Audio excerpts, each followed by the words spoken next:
Hello, everybody, and welcome back to the Family Fantasy Football Update. I'm your co-host, Chris Blake. It is finally here, the final matchup of the season. Let's get right into the action and recap what you've missed on the Family Fantasy Football Update.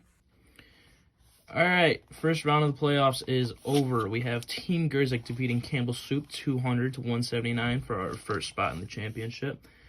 And then we have, for the second spot, Apple Bottom Jeans just barely squeaking one out against Matthew, 185 to 182.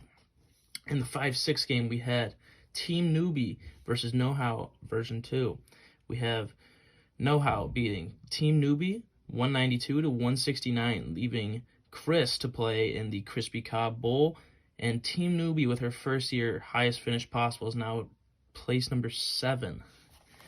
Moving on to the 7-8 game, we have the 6th years, myself versus Rocky Top Biscuit. And it was a tough week for Robert. I'm sorry. He's now going to the Manningham after I defeated him 190 to 125. And then the last place game, controversial, yes. We have Cooking Up These L's taking 163 to 156 against Under the Radar. Some of you may have noticed an asterisk at that last matchup of the last graphic between Cooking Up These L's and Under the Radars. And that's because it leads us into our next topic, as controversy has hit the league, and maybe one of its biggest controversies in its long 10-year history. The controversy begun Sunday night and was started as Nick mounting a huge 50-point comeback against Pete. Upon investigation, however, Pete seemed to have left stars Tyreek Hill and Mark Andrews on his bench. Robert, the next opponent of Pete in the last place matchup, was the first to voice his frustration, saying, "That's unbelievable collusion, if I'm being honest. I don't even know what that was. I have no words." Nick quickly responded and defended himself by saying this: "For it to be collusion, that would mean I would have chosen it to be this way. I was prepared for the Manningham even if my team played like shit today." Robert would later state that he believed Nick was a part of nothing and that he just wanted his anger to be heard. We did reach out to Pete on the situation, and he had this to say.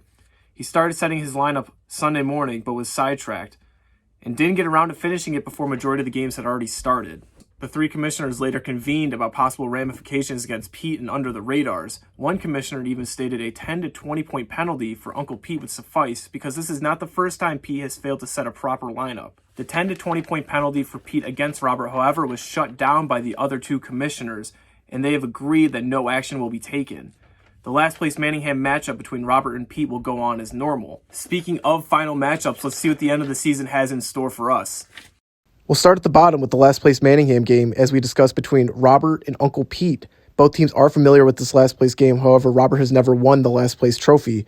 On the other hand, unfortunately, my dad, Uncle Pete, has won the last place trophy twice now, looking to not make it 3 times. The 7th place game features Team Newbie and Cooking Up These L's. And what should have been a joyous occasion, and Nick getting his first one of the season, kind of took a backseat to this league controversy.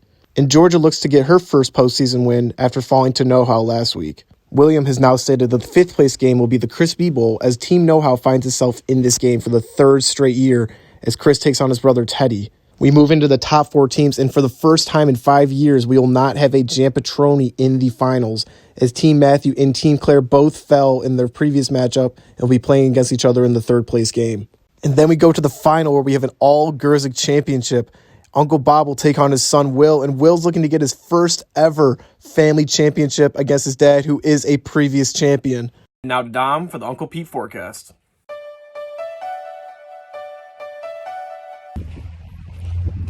I know people are expecting snow, but I'm here to tell you that it gon' rain. Thank you, everybody. Things are really coming down to the wire here at the end of the season. I'm your co-host, Chris Blake, and I'll see you guys all next time on the Family Fantasy Football Matchup. Weather for a sleigh ride together with you.